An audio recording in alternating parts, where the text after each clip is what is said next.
Tahu tidak dia sedang ngapain? Benar, dia ingin bunuh diri. Lantai 21. Jika terjun maka tulang akan berserakan. Pasti akan meninggal. Polisi membawa negosiator. Setelah sangat lama negosiasi, negosiator tidak berhasil.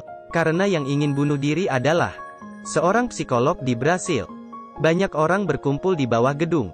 Apa alasan yang membuat seorang psikolog ingin bunuh diri? Saat semua orang tidak berdaya, seorang pengemis yang berjenggot bergabung di kerumunan. Gelandangan di sebelahnya bertanya ke dia, "Mau naik ya?" Setelah melihat ke atas, gelandangan itu bilang, "Aku bertaruh setengah hamburger, dia pasti mati." Pengemis menggambil hamburgernya. "Makasih, teman." Kemudian dia naik ke lantai atas. Si psikolog melihat ke kerumunan orang di bawah. Kemudian mulai menutup mata. Saat itu juga, si pengemis datang. Dan dia duduk di sampingnya. Kemudian pengemis itu melihat ke bawah. Psikolog tidak menyadari hal itu. Dan terkejut. "Jauhin saya. Saya mau terjun ke bawah." Pengemis malah menjawab, "Kamu jangan mengganggu saya makan." Dia juga menawarin makanannya. Melihat pria tua yang aneh, dia pun tahu, pengemis ingin menggunakan teknik penyelidikan filosofis. Untuk meyakinkan dirinya, ini tidak mungkin. Polisi sangat terkejut. Belum berhasil menyelamatkan seorang. Datang lagi seorang yang mau bunuh diri. Pengemis bilang ke polisi, "Tidak usah khawatir, jika dia lompat, saya akan manggil kalian. Semua ini serahkan ke saya aja." Polisi pun mempercayainya. Pengemis bilang mereka sudah pergi. "Kamu sudah bisa terjun. Jangan terlalu banyak mikir, santai aja. Jika kamu ingin otakmu hancur, terjunlah." Melihat pria yang belum terjun, dia pun bilang lagi, "Setiap 4 detik ada satu orang yang bunuh diri. Kamu tahu?" Si psikolog masih terdiam.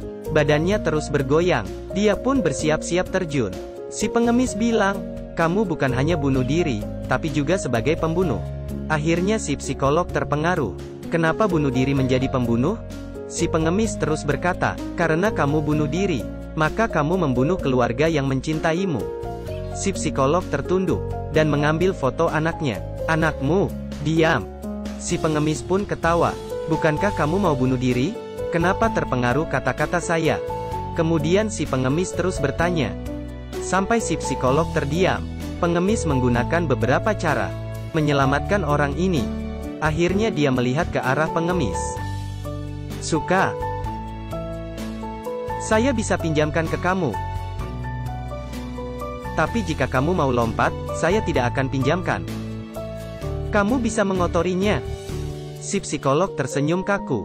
Si pengemis bisa melihat kelemahnya. Stimulasi selanjutnya akhirnya membuatnya emosi. "Kau tak tahu apa yang hilang dariku? Apakah Anda telah lebih banyak kehilangan dariku?" Pria ini ingin bunuh diri.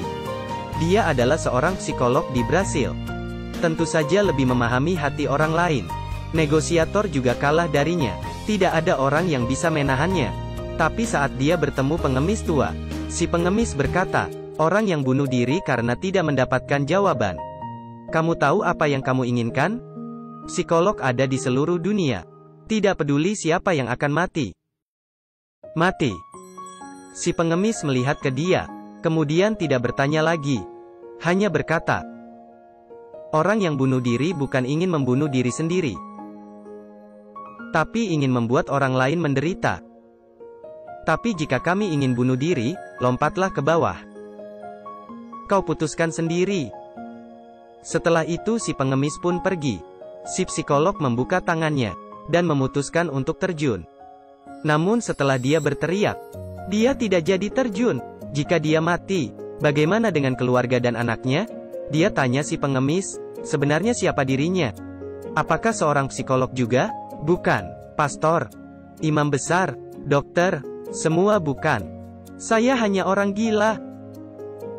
Aku penjual mimpi. Saya membeli barang yang tidak bisa dibeli dengan uang. Ini kelihatan aneh. Dia tidak mempercayainya. Dia hampir terjatuh ke bawah. Ini membuat dia ketakutan. Akhirnya dia tahu apa itu ketakutan. Akhirnya dia pun tersenyum. Ternyata pengemis ini ada di daftar orang kaya Forbes 2013. Dia di peringkat ketiga. Kekayaannya bernilai puluhan miliar, dan juga mempunyai 200-an perusahaan. Setiap harinya sibuk dengan bisnisnya, dan tidak ada waktu bersama keluarga. Janji yang dibuat sebelumnya, bisa diingkarnya dengan sebuah panggilan masuk. Terakhir kalinya, dia berjanji meninggalkan semuanya, dan pergi berlibur dengan anaknya. Saat akan pergi, dia mendapatkan sebuah panggilan darurat. Dia pun memutuskan kembali ke kantor. Saat dia masuk ke mobil, pesawat di angkasa meledak.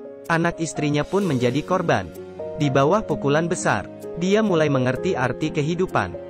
Kemudian, dia membagikan kekayaannya, dan menguburkan dirinya sebelumnya di kuburan. Dan menjadi pengemis, menjadi penjual mimpi. Semua ini membuatnya mengerti, waktu tidak bisa kembali, masa lalu tidak bisa diubah. Tapi dia bisa mengubah diri sendiri. Apakah begitu? Kita nonton terus. Si psikolog ingin bunuh diri. Bahkan negosiator tidak berhasil menahannya, tapi dia diselamatkan oleh pengemis. Dianya yang baru hidup kembali. Dari berita di televisi, dia melihat anaknya yang ingin bunuh diri. Sehingga teringat dirinya sendiri. Kehidupan selalu menjadi berkah untuknya. Dia pun berlari ke gedung itu. Dan pergi keluar jendela. Masih tempat kemarin. Kaki anaknya sudah keluar setengah. Kenapa ayah anak bisa sampai begini? Rupanya, ayahnya adalah psikolog terkenal di Brasil. Dia mendidik anaknya dengan ketat. Dia selalu memaksakan anaknya melakukan apa yang dia inginkan. Sehingga, hubungan ayah dan anak semakin teruk. Anak hampir tidak ingin bertemu ayahnya. Ayahnya ingin bunuh diri, tapi diselamatkan oleh seorang pengemis. Sekarang, bagaimana dia menyelamatkan anaknya? Anaknya berkata, "Saya hanya beban untukmu. Itu semua salahmu." Ayahnya mengakui itu. Ayahnya terus-menerus minta maaf. Untuk memberinya kesempatan lagi. Sudah tidak ada kesempatan lain. "Jangan bilang begitu. Kamu tidak akan memiliki apa-apa." Dia membuka tangannya, seperti sudah ingin lompat. Kerumunan orang di bawah terus menonton. Melihat anak yang putus asa. "Kalau begitu saya lompat dulu?" Anaknya terkejut. Kerumunan orang menonton dengan tegang. Dan sangat khawatir.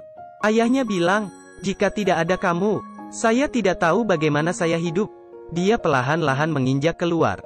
Sudah sampai paling ujung. Hanya tersisa sedikit. Anaknya pun memeluknya. Dia tidak tahu, sebenarnya ayahnya sangat mencintainya. Melihat anaknya, ayahnya berkata, "Jika sudah tidak ada jalan lain, maka buatlah satu tanda koma. Kemudian lanjutkan lagi." Seorang psikolog yang baik, juga tidak sebanding dengan pengalaman empati. Mereka pun berpelukan, dan menangis. Kehidupan sangat pendek. Dan yang kita inginkan terlalu banyak. Terlalu banyak yang diabaikan. Mimpi dan kasih sayang, yang kita miliki sebelumnya, tiba-tiba hilang di dunia kejam ini. Saat saya mengira, orang lain mengkhianati saya. Sebenarnya, saya yang mengkhianati diri sendiri. Baiklah. Jangan lupa like dan subscribe.